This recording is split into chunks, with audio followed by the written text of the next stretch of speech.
तो दोस्तों, एक और नया दिन और मैं बलजीत परमार हाजिर हूँ एक नई कहानी, एक नया किस्सा लेकर। आज आपको दिखाएंगे कुछ खास तस्वीरें जो मुंबई से आई हैं, जहां पर कल अंडरवर्ल्ड डॉन अरुण गवली की सबसे छोटी बेटी की शादी थी। फंक्शन तो कुछ दिन पहले शुरू हो गए थे, लेकिन कंप्लीट कल हुए। शादी भी हुई, रिसेप्शन भी हो गई, बाकी जो सेरेमनी होती हैं, हल्दी सेरेमनी, मेहंदी सेरेमनी, ये सब वो हुआ। मैंने अपनी ज़िंदगी में बहुत सारी ऐसी शादियां अटेंड की हैं जिनका ताल्लुक समय समय पर रहे अंडरवर्ल्ड के लोगों के साथ रहा या बहुत बड़े बड़े पुलिस वालों के घरों में शादियों से रहा। जब आप अंडरवर्ल्ड को कवर करते हैं तो आपको इन लोगों के साथ भी मिलना बरतना, नज़र रखनी पड़ती है, और साथ साथ पुलिस के साथ भी आपका बराबर का हिस्सा होता है, क्योंकि खबर तो वहीं से निकल के आती है। तो ये बहुत मुश्किल होता है एक बैलेंस रखना, मेंटेन करना, एक डिस्टेंस रखना कि आप अंडरवर्ल्ड के लोगों से भी बात कर रहे हो और साथ के साथ पुलिस के साथ भी बात कर रहे हो। तो ये बहुत अंतराभास तो लगता है, बहुत मुश्किल काम है, लेकिन अगर आपकी नीयत साफ है तो ये इतना मुश्किल भी नहीं होता।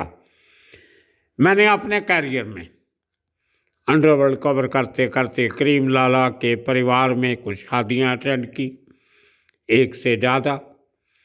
हाजी मस्तान के परिवार में भी एक शादी अटेंड की, लेकिन तभी मैं पत्रकार नहीं था, मैं एक होटल का 5 स्टार ऑफिसर था, जहाँ पे सिक्योरिटी ऑफिसर था, और हाजी मस्तान से मेरी जान पहचान थी कॉमन फ्रेंड्स के थ्रू।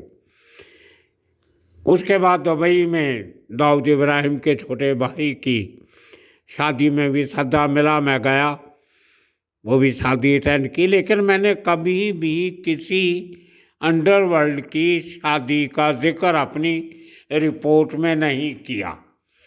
मैंने उन शादियों पे कभी कोई खबर नहीं बनाई। इसके साथ साथ दूसरी तरफ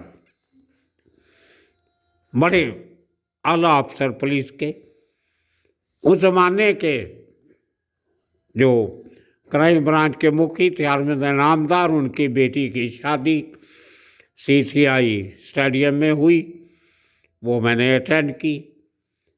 ये शादियाँ अटेंड करने का मकसद दो होते थे। एक तो जिन ऑफिसर्स को, लोगों को आप जानते हो, उनके यहाँ फंक्शन में आपकी शमूलियत हो जाती है, और दूसरा ये होता है वहाँ पर आपको बहुत से लोग देखने को, मिलने को मिलते हैं, आप बहुत कुछ सीख सकते हो। मैं तो ऑब्जर्व करने जाता था, शादी देखने का तो इतना शौक नहीं होता था। देखना ये होता था कि लोग किस किस्म के आते हैं, किस स्ट्रेटा ऑफ सोसाइटी से आते हैं,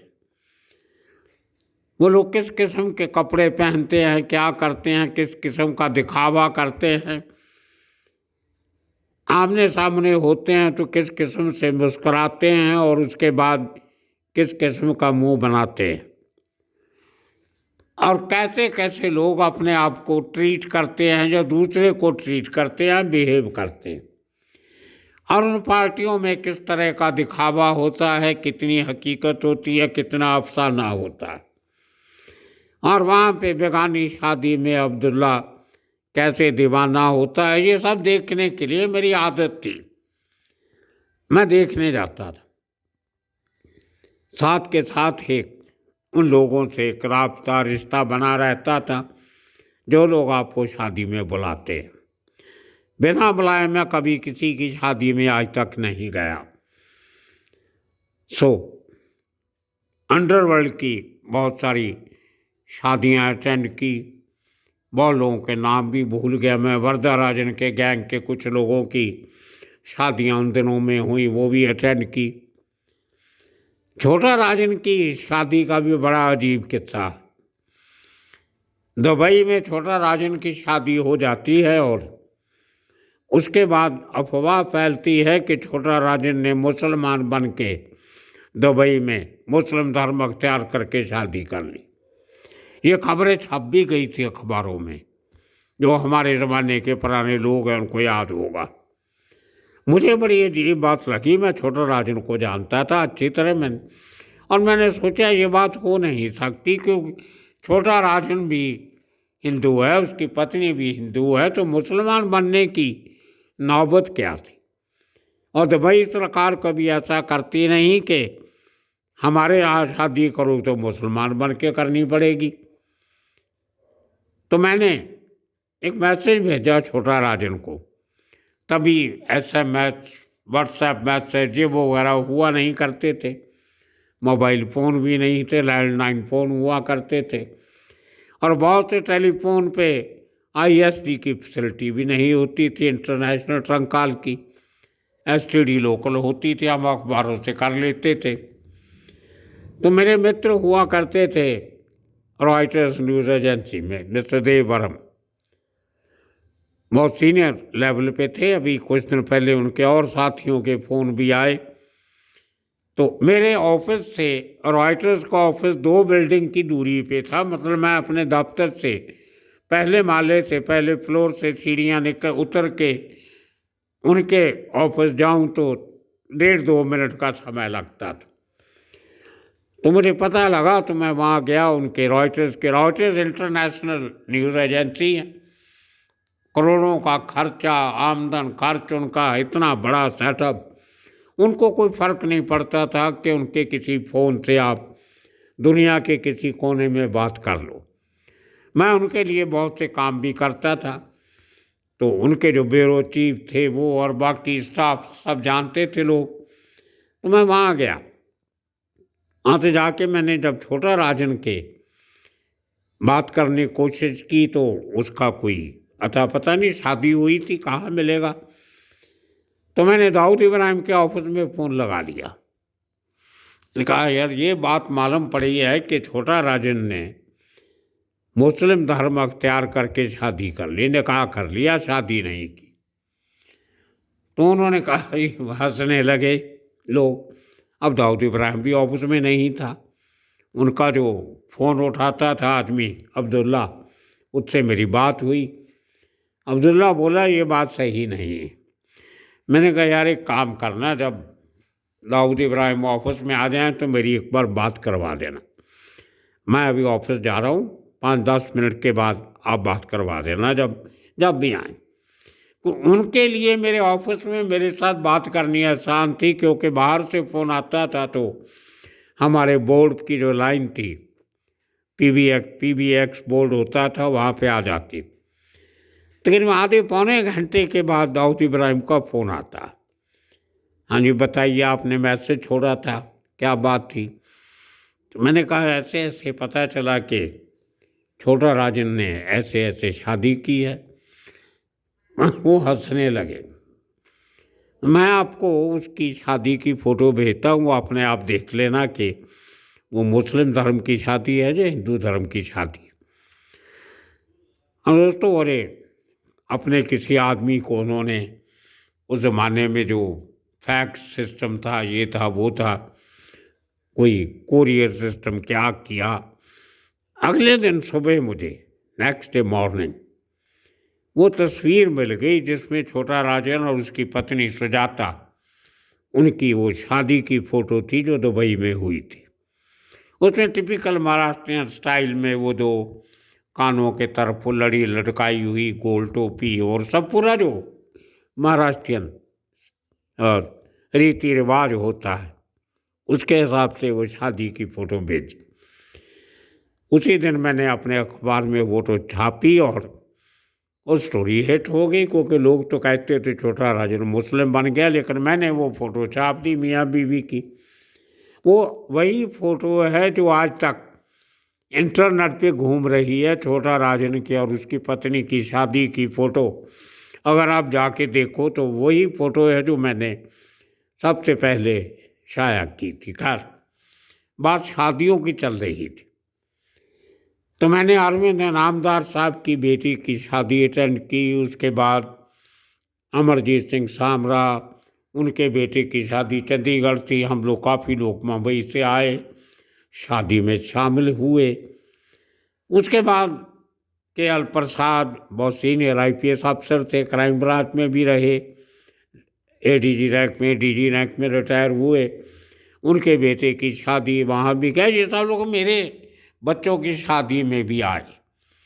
तो ये एक रिश्ता होता है आपका म्यूचुअल, आपकी रिस्पेक्ट हो, अंडरस्टैंडिंग हो, उसके हिसाब से ये रिश्ते चलते हैं। और अभी तक जो एक कुछ तस्वीरें आप साथ साथ चलती दिखाई आपको दे रही हैं, ये तस्वीरें हैं अरुण गवली की बेटी की, सबसे छोटी बेटी। या समझो कि उसकी फैमिली में आज के दिन में ये आखिरी शादी होगी, कुछ सालों के बाद उनके ग्रैंड सन वगैरह, ग्रैंड डॉटर्स की शादियाँ होनी शुरू हो जाएंगी। ये मैं इसलिए दिखा रहा हूँ, मैं पहली बात आपको इसलिए कही कि मैं जितनी शादी में गया मैंने उनकी कभी खबर नहीं बनाई। आज मैं एक ऐसी शादी की खबर आपको सुना रहा हूँ जो जिस शादी में मैं गया नहीं, फिर भी बता रहा हूँ उसका कारण। जिस लड़के से अंडरवर्ल्ड डॉन अरुण गवली की बेटी की शादी हुई है, वो लड़का करण हमारी चैनल कई सालों से देखते आ रहा है, शायद शुरू से देखते आ रहा है। अग्रीपाड़ा का रहने वाला है, मुंबई का। अग्रीपाड़ा में हमारे कुछ बहुत से यार दोस्त रिश्तेदार बहुत लोग रहते हैं वहाँ। पिछले सालों में चैनल शुरू करने के बाद जब हमने अग्रीपाड़ा पे एक सीरीज शुरू की थी, तो उसमें बहुत से सड़कों के नाम मालूम करने होते थे, किस बिल्डिंग का नाम क्या है, क्या मंजिल है, क्या है, वो सब मैं इस लड़के को बोल देता था, करण को, जो मेरे टच में था, करण सनप, जो आज अरुण गवली का दामाद है। तो इस लड़के से बातचीत होती रहती थी। वो बेचारा पढ़ता था कॉलेज में, तो मैं जो छोटा मोटा काम बोलता था कि बेटा उधर जाके उस गली में देखना उसका बोर्ड पे क्या लिखा है, उसमें तीसरी चौथी बिल्डिंग इस किस्म की है, उसका बिल्डिंग का नाम क्या है। तो छोटी छोटी बातें को वहीं रहता था, उसी एरिया में, उसको कहीं दूर जाना नहीं पड़ता था। तो कहने का मतलब ये कि हमारे 3-4 साल से चैनल के थ्रू हमारी जान पहचान हुई, जो आज तक है। पिछले साल एंड में की एंगेजमेंट हुई तो मुझे फ़ोन आया, बोला सर मेरी मंगनी हो रही है, आप आइए। नहीं भैया बहुत खुशी की बात है, मंगनी पे तो अभी शॉर्ट नोटिस है, मैं नहीं आ सकूँगा, लेकिन शादी पे बुलाओगे तो मैं ज़रूर आऊँगा। खैर, जब मंगनी की मैंने कहा मुझे तस्वीरें भेजना और कार्ड भेजना मंगनी का, मैं देखता हूँ, शायद मौका मिले तो आ भी जाऊँगा। तो उसने देखा तो वो लड़की के नाम के साथ अरुण गवली का नाम लिखा हुआ। फिर मैंने उसको फ़ोन किया, मैंने कहा भाई ये तो आप बहुत बड़ी फैमिली में जा रहे हो, ये कैसे रिश्ता हो गया, आप तो शरीफ आदमी लगते हो। तो उसने कहा सर हम एक ही इलाके में रहते हैं, दगड़ी चाल और अग्रीपाड़ा मुंबई में साथ साथ हैं, तो कहीं मैं उनकी पर्सनल लाइफ में नहीं जाऊंगा, बच्चों की ज़िंदगी का सवाल है। उनका लव अफेयर हो जाता है और वो अल्टीमेटली शादी पे पहुंच जाते। अब मैं शादी का जिक्र इसलिए करना चाहता हूं कि एक लड़का, यंग लड़का, कॉलेज में पढ़ता है, अभी कॉलेज की पढ़ाई पूरी नहीं की, लड़की भी शायद कहीं उसी कॉलेज में पढ़ती होगी जहाँ आसपास कहीं मुलाकात हो जाती है। और उसके बाद जब उसको पता चलता है कि ये अंडरवर्ल्ड डॉन अरुण गवली की बेटी है, तो भी कोई फर्क नहीं पड़ता, उनका प्यार है आपस में, लव अफेयर है। और ये लड़का कोई गरीब आदमी नहीं है जो कुछ नहीं है, अच्छी खासी फैमिली में है। उसके एक अंकल पुलिस फोर्स से रिटायर हुए हैं, मैं उनको भी जानता हूँ। पिता का अच्छा खासा कारोबार है, अच्छे खाते पीते घर का लड़का है, लेकिन कोई क्राइम की, अंडरवर्ल्ड की कोई ऐसी हरकत नहीं जिंदगी। और अरुण गवली और उसकी पत्नी की भी ये अच्छी बात है कि उन्होंने शायद कभी सोचा होगा अपनी लड़की की शादी अपने कहीं जो उनके जान पहचान वाले हैं उनमें कहीं करेंगे। उन्होंने भी अपनी बेटी पे कोई ज़ोर जुल्म नहीं किया कि आपने क्यों ये लव अफेयर क्यों किया, क्यों उससे शादी करना चाहती हो। मान गए। ये एक अच्छी बात है जो बहुत कम होती है। हम हिंदी की फिल्में आप देखते हैं, कहानियाँ देखते हैं, मैं टीवी कभी कभी देखता हूँ, यहाँ रिव्यू मैं ज़रूर पढ़ता हूँ सब फिल्मों के, हिंदी की हो पंजाबी की हो, जो व्हाट्सएप पे मुझे रिव्यूज़ मिलते हैं लोगों के, उनमें फिल्मों की कहानियाँ पता चल जाती है। पता चलता है कि किसी डॉन की बेटी का किसी तेज खो जाता है तो उस आदमी को मरवा दिया जाता है, यहाँ उस पर हमला किया जाता है, फिर उसका बदला लेने के लिए वो क्या करता है, लंबे चौड़े ड्रामे अंडरवर्ल्ड में चलते और फिल्म इंडस्ट्री में चलते। लेकिन इस केस में कुछ नहीं हुआ, दोनों परिवार मान गए। और इसमें लड़के के माता पिता का भी बड़ा योगदान है। उनके अंकल का भी, जो एक बड़े ओहदे पे पुलिस फोर्स में थे और रिटायर हुए, सनफ फैमिली है, महाराष्ट्रियन है, उनका भी, उन्होंने भी अपने बेटे को मना नहीं किया कि तुम कहाँ वो दगड़ी चाल के डॉन के बेटी के साथ शादी कर रहे हो। उन्होंने भी कहा अगर बेटी की मर्जी है तो होना चाहिए। और लड़की के माँ बाप और अरुण गवली ने भी कहा कि कोई बात नहीं बेटा, अगर आपको वो लड़का पसंद है तो मैं उसी से आपकी शादी कर देंगे। हालांकि थोड़ा वक्त लगा लेकिन शादी हो गई। आज मेरा ये एपिसोड बनाने का मकसद यही था कि अगर दो यंगस्टर्स, लड़का लड़की, डिफरेंट बैकग्राउंड से आते हैं और एक दूसरे को पसंद करते हैं तो माँ बाप को उसमें कोई रोड़ा नहीं अटकाना चाहिए। और उस लड़के को आज मैंने कल और परसों 2 दिन फ़ोन नहीं किया। जब शादी हुई तो आज मैंने फ़ोन किया, मैंने कहा बेटा आपने मुझे शादी पे इनवाइट नहीं किया। बोला सर इतना बिजी थे और अचानक डेट फिक्स हो गई भाग दौड़ में, लेकिन आप तो कभी भी आ सकते थे, आपको इनविटेशन की क्या ज़रूरत था, आप मेरे पिता समान हो। तो मुझे करण की बात अच्छी लगी, मैंने कहा ठीक है बेटा, आपकी कुछ शादी की तस्वीरें मुझे भेजो जो मैं देखनी चाहता हूँ, ये चाहता हूँ कि आपकी शादी में शामिल हो जाऊँ। दोस्तों ये वो तस्वीरें हैं जो उस लड़के करण सनफ ने मुझे भेजी, जो किसी मीडिया पे नहीं है। और अब आप उसके साथ साथ एक दूसरा सेट फिल्मों का देख रहे होंगे जो कुछ मीडिया पे आया है। बड़े बड़े लोग आए, राज ठाकरे, बाला साहब ठाकरे के भतीजे, महाराष्ट्र नवनिर्माण पार्टी के नेता, वो भी गए। लेकिन वो लोग नहीं आए जो इलेक्शन के पहले, जो असेंबली इलेक्शन हुई, इसके पहले पार्लियामेंट की इलेक्शन हुई, जो तकरीबन हर पार्टी का बड़ा नेता दगड़ी चाल में पहुंचा था अरुण गवली से वोटों की भीख मांगने के लिए, वो लोग नहीं गए। लेकिन जो लोग अरुण गवली से जुड़े हुए हैं इतने सालों से, वो लोग जरूर गए और ये शादी हो गई। तो दोस्तों मैं आज ये किस्से सब आपको इसलिए सुना रहा हूँ कि जहाँ एक लड़की के माता पिता की बैकग्राउंड और लड़के के माता पिता की बैकग्राउंड और, लेकिन दोनों की दोस्ती की वजह से कोई दिक्कत नहीं आई, कोई गड़बड़ नहीं हुई और शादी हुई। मैं दोनों बच्चों को आशीर्वाद देता हूँ। मैं जाऊँगा मुंबई, उनको मिल के भी आऊँगा। ये अच्छी बात है कि एक जनरेशन तो गई जाने वाली, अभी आगे वाली जनरेशन का पुरानी जनरेशन के कामकाज से कोई ताल्लुक नहीं है, कोई लेना देना नहीं। तो इनको हमारा फर्ज बनता है कि इनको हल्लाशेरी दे आशीर्वाद दें कि वो अपनी ज़िंदगी अपने तरीके से जिएं।